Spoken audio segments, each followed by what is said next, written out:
Tim Dillon absolutely tore into Ellen DeGeneres. It's a rough one now because she was running Abu Ghraib in the back of her show. She's out there dancing with Kristen Bell, and in the back there's people that are getting up on the rack. Ellen's downfall from the peak of the entertainment world was nothing short of dramatic.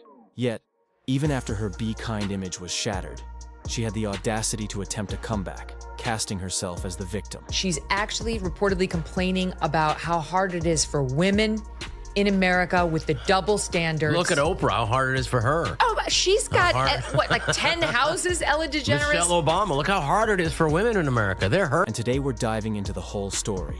So buckle up. You're in for a ride. Ellen's rough. Ellen is like an old. But it's a rough one now. It's a rough one now because she was running Abu Ghraib in the back of her show. That's a rough one. She's out there dancing with Kristen Bell, and in the back there's people that are getting up on the rack like this. It's so weird when you see, like, a lot of people saying that someone who seems so nice is not nice at all. She doesn't seem nice, but that people have a very poor judge of character. She doesn't seem nice. It seems forced. What makes Ellen's story so shocking is how long it went unchecked. For over 15 years, she ran one of the most popular daytime shows on television, producing thousands of episodes and crafting a brand built on kindness. But behind that polished facade was a very different reality, one that few dared to expose until everything came crashing down. People that are like that all the time, she doesn't seem nice. It's very forced. And whatever, you're allowed to be a bitch, right? You're allowed to be nasty to people. You're accomplished. You're a comedian. You did the whole thing. What you're not allowed to do is have a Guantanamo Bay situation in the backstage of your show where everybody's walking around afraid for their life, and it's like Abu Ghraib where they're hooked up to wires and they Dogs have like around them. Yeah, she's got dogs and hoods. If an intern's late, they have a hood on. I don't support that. Most headlines zeroed in on the toxic work environment, but a closer look revealed it was far worse than just a handful of mean bosses. Allegations surfaced against senior producers involving racism, inappropriate touching, and a culture of fear and intimidation. And when the spotlight turned to the host herself, that's where the real problem began. Her show got canceled after she had this testy exchange with Dakota Johnson, where something happened where Dakota said, oh, I had this birthday party, and Ellen said, well, why didn't you invite me? You didn't invite me. And she said, like, no, I did invite you, Ellen. That's not what happened. And Ellen had blown her off and then tried to play the victim on the set with her. Anyway, it led to article after article of people being like, Ellen's a bitch. Ellen is a nasty person.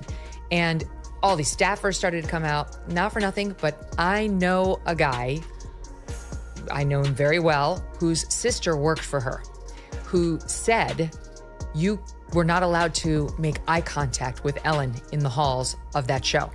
If you saw her, this is not a nice person. For someone whose motto was, be kind, Ellen has faced a wave of people coming forward with stories that tell a very different tale. It all began with a single tweet in March 2020 from comedian Kevin Porter, who described her as one of the meanest people alive and encouraged his followers to share their own outrageous encounters with her. What followed felt like a massive group therapy session as hundreds of people chimed in with their experiences. One person recalled, I worked at a restaurant and served her and Portia at brunch. She wrote a letter to the owner complaining about my chipped nail polish. Not that it was in her food, just that it was on my hand, which nearly got me fired.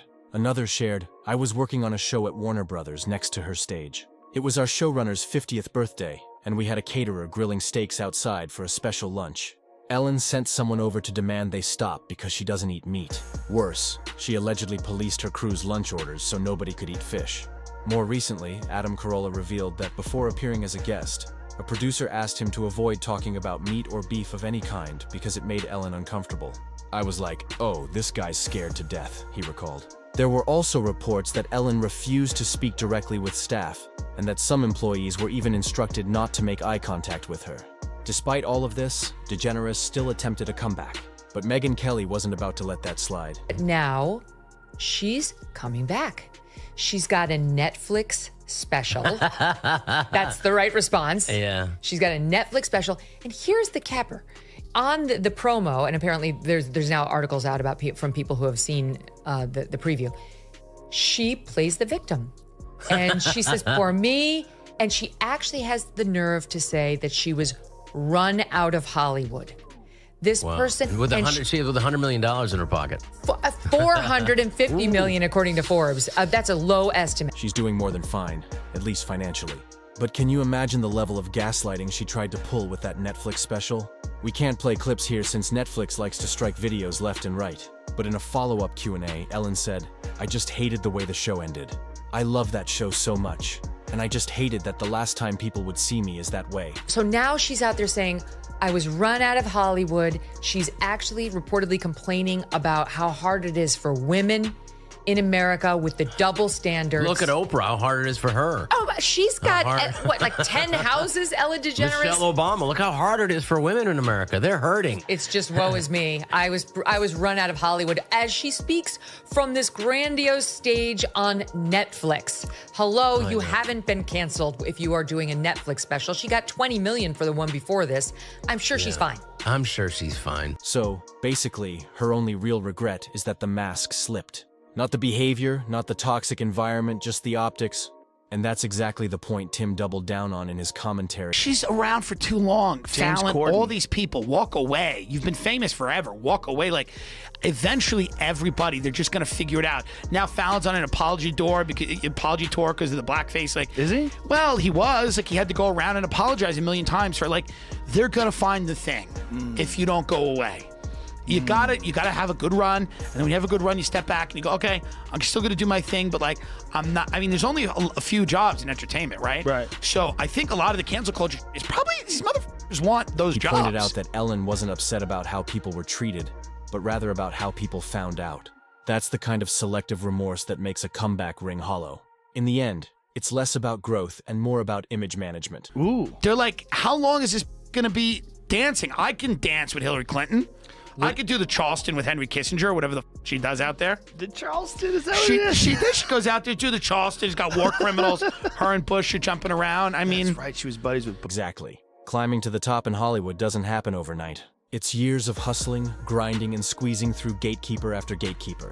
Even when you finally make it, the cycle of pressure doesn't stop. Along the way, plenty of stars face mistreatment or worse. Since the industry power players have never exactly been known for their ethics, and history proves that the higher you climb in this business, the darker and more distorted the power dynamics tend to get.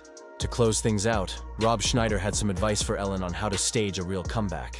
And surprisingly, he made some solid points. He explained that if you never let go of your grudges and keep lashing out, then you'll never truly move forward. At some point, there has to be a reckoning, a coming to Jesus moment, as he put it, where you admit the truth, own up to your behavior, however ugly the words may be, and move on. In his view, the strength of American culture lies in its tradition of forgiveness. But that forgiveness only comes after honesty. A prime example is Mel Gibson. For years, he was blacklisted in Hollywood after a series of scandals and offensive remarks. But instead of doubling down or painting himself as a victim, Gibson took responsibility, offered public apologies, and slowly rebuilt his career. Now he's back in the spotlight, working on big projects again. His story shows that when someone takes genuine accountability, the public is far more willing to forgive. What do you think about Ellen's attempt at a comeback? Drop your thoughts in the comments. And if you enjoyed this breakdown, don't forget to like and subscribe.